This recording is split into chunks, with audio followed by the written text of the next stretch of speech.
Hi friends, today we're gonna discuss an interesting story and it's a crime straight out of the silver screen. Silver screen. Tom Randall was dying, but he had to confess something to his family first.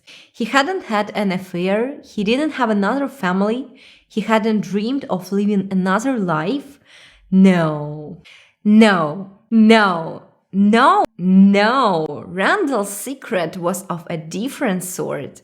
First off, Thomas Randele wasn't Thomas Randele at all. His real name was Theodore Ted Conrad, and he'd been one of the most wanted fugitives in the United States for more than a half century.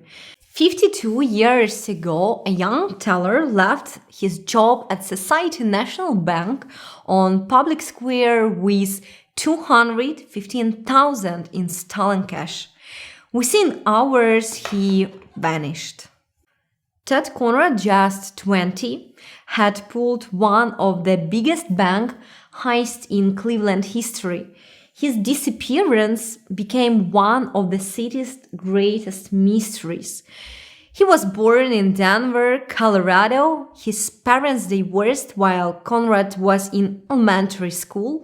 He moved with his mother and sister to Lakewood and attended Lakewood High School and graduating in 1967. He was popular in school and was elected to the student council and was very bright with an IQ of 135. After graduating from Lakewood High, he went off to New England College, where his father taught political science.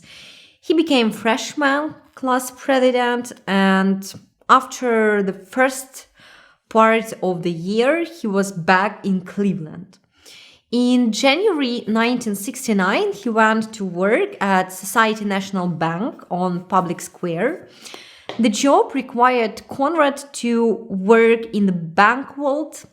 When tellers and branches needed more cash, Conrad packed and delivered it. He had access to hundreds of thousands of dollars a day.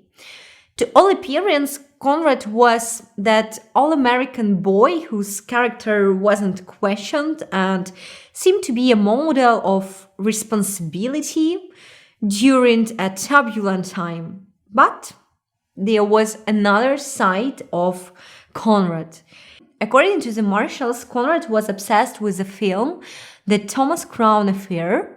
He watched the heist film more than 6 times in the year before committing his crime. Shows guy pulling off a bank robbery without putting in much effort. And Conrad was reportedly fascinated by how easy it was to rob a bank and shared with his friends that he planned to do the same.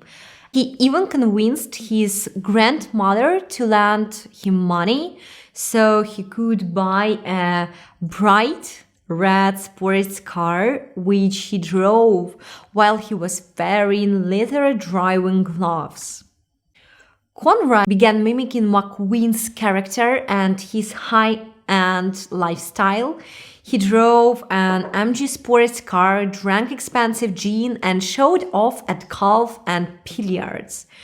He always thought of himself as being like Steve in that movie, said his classmate. He said that if he grabbed the money from the bank on a Friday, he would have a 2-day head start before anyone would realize there had been a robbery. And that's what he really did. On Friday 11th of July, 1969, when his supervisor was away having surgery, Conrad called a friend and said that he was planning on robbing the bank that day, but his friend didn't believe him. And Ted had lunch with his best friend, Russell Metcalf, at the Flaming Embers restaurant in Cleveland. They liked the burgers the restaurant served, and it was close to the banks where they each worked. The lunch was nothing out of the ordinary, and the two men made plans to play golf the following day. And Ted didn't show up for golf the following day, and Russell never saw him again. Matt Golf, in one interview, he will say that Ted always said that the security was lax and that it wouldn't be hard to rob the bank. At 4:30 p.m., Conrad was seen leaving the bank carrying a paper bag that contained a carton of cigarettes and a bottle of Canadian Club whiskey and, of course, money. He left his apartment on Clifton Boulevard and grabbed a cab to Cleveland Hopkins International Airport. And there he called his girlfriend and told her that he was going for a rock concert, and by 8:30 he was gone. The next time Conrad's girlfriend, Kathleen Einhaus, she heard from him on July 17th in a letter postmarked from National Airport in Washington. She will get in 5 days the second letter from Conrad, and those letters implicate Conrad. Following Monday morning after robbery, the bank had two problems which they would ultimately realize were connected. That Conrad, a reliable employee, had not reported for work and couldn't be reached. In addition, $215,000, equivalent to approximately $1,700,000 in 2022, was missing from the bank. The next week, the story made the papers, but it was eclipsed by the build-up to Apollo 11's first ever moon mission. Federal agents from across the country tried to track down the graduate of Lakewood High School, and some believed he had bolted for the beaches of California, hoping to ride waves and escape Cleveland winters. Others thought he had settled in Europe, and soon after the bank reported the missing cash and Conrad failed to report for work, the FBI and the US Marshals began looking into him and his past. FBI agents from across the country began tracking leads, and local agents began questioning people he knew. John Elliott, a marshal, he also began investigating the fugitive. He grabbed Conrad's college applications to compare them to any future writing investigators obtained. He talked with his old friends, interviewed Conrad's family, and pulled documents. But it didn't help at all. Elliot, he even turned over some of his work to Interpol, the global police agency. But then he retired in 1990, but he refused to walk away from Conrad. After the robbery, authorities believed that Conrad first bottled to California or Washington based on what he told friends in phone calls and postmarked letters. One local couple believed that they recognized him in Hawaii, but it could be not truly. Elliot said that he found information that shows Conrad may have first moved to the Boston area in about 1970, and it's unclear when Conrad changed his name and identity. His obituary in the name of Randall indicates that he taught golf in a local country club and even spent his winters in Florida playing on a pro tour. Ted later sold luxury cars for nearly 40 years in the Boston area. He and his wife got married in 1982 and they had one child, a daughter. She said in one interview that she's still grieving the loss of her husband because he was a great man.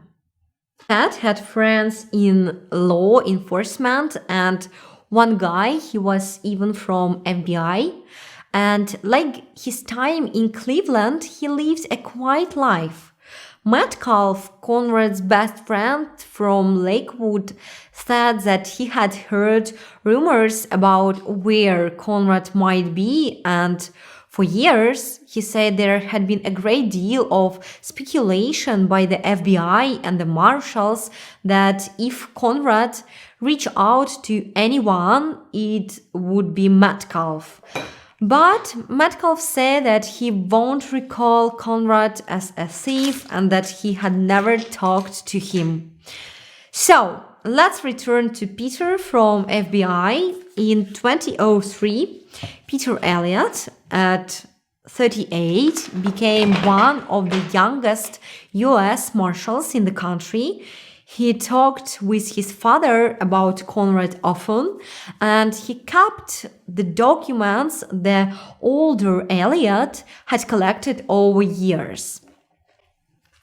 Unfortunately, in 2020, John Elliott died. He was 83, and Peter, he continued father's work, so he learned of a man named Thomas Randele in Massachusetts.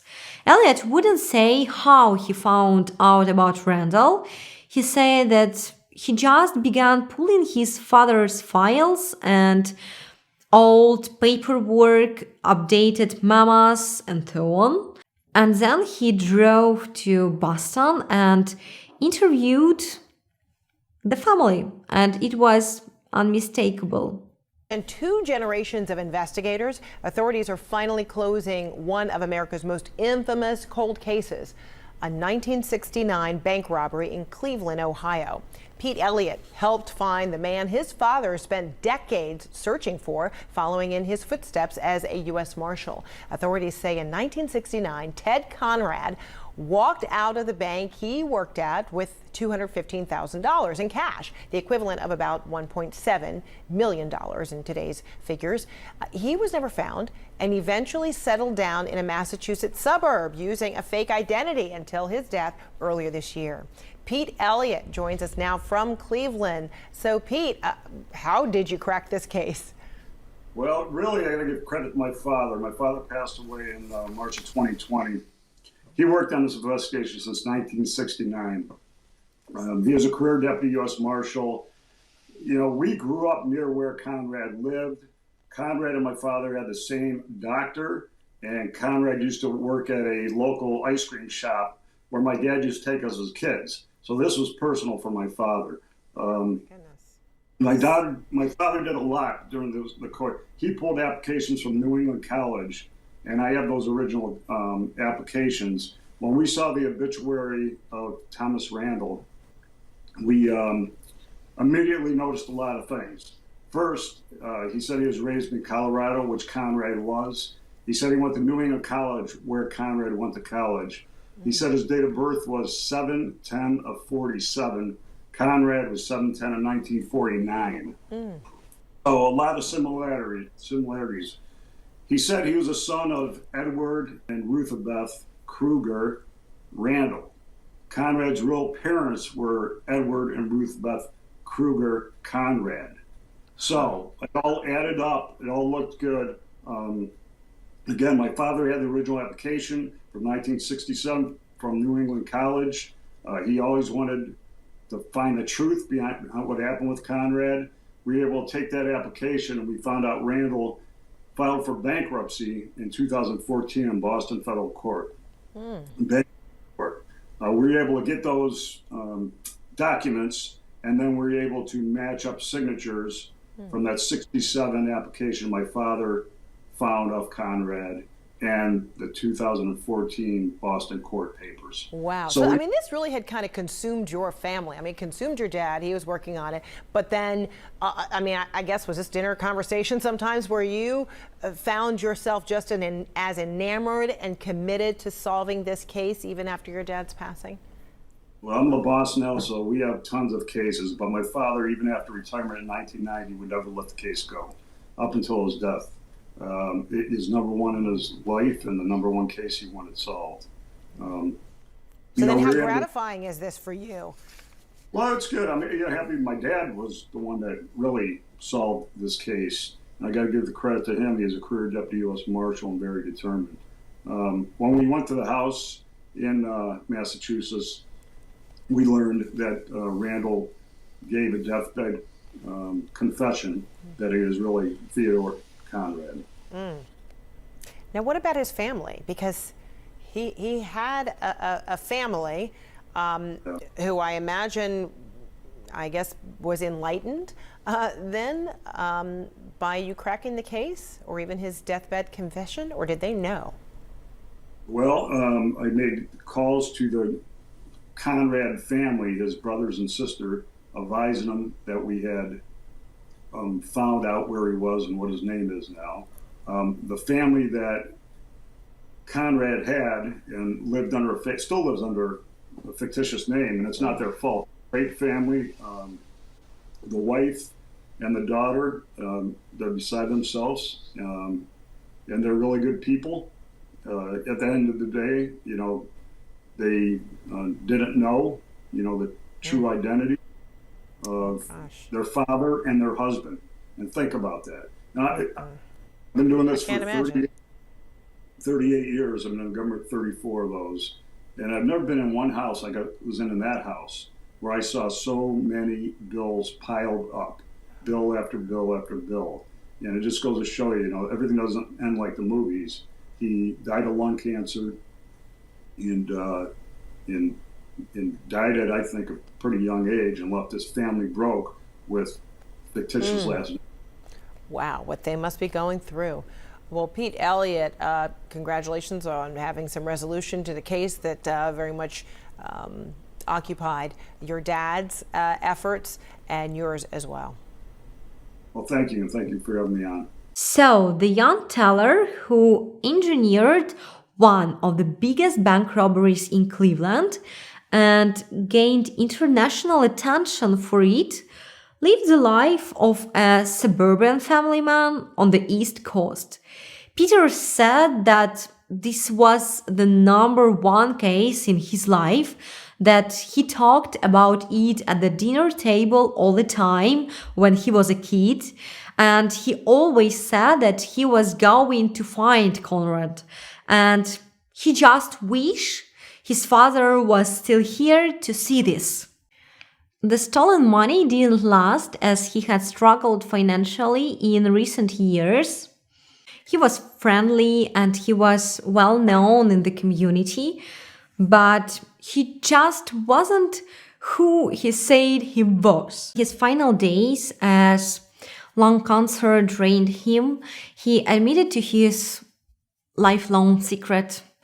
And his classmate, she would say that, "Oh my God, I always wondered what happened to him." She was a classmate who shared an apartment in Lakewood with Conrad for less than a year. Elliot, he would say that it's really unbelievable that he lived the way he did for so many years, and that he was so good at it. It's going to sound strange, but I'm happy that we brought closure to this case for my dad's sake. And, for his sake. So, and so many hours went into this over the years. We didn't dedicate it full time, but we bring this case up all the time. So, a lot went into it. Again, when people lie, they lie close to home. And he did the same exact thing. You probably don't have an exact, but if you had to ballpark how many people, man hours, in ballpark, what all went into this? Hit or miss. So, you know, it's not something we spent our entire time on. It's something that was there. We knew it was there. We pull it up, take a look at it. When my dad was here, he'd be here every week, you know, talking about the case and seeing what we can do on it. So I don't even have a ballpark on it. We're talking 52 years, and you know, it's a long time. So it is what it is. Everything always doesn't end like the movies. Right? Other questions? You guys want to take some film, you know, the pictures, documents? You know, I think in front of James is the documents from New England, right? From the college, the original documents my dad forged. Annie, do you have anything? I hope that you enjoyed this story and see you soon. Ciao!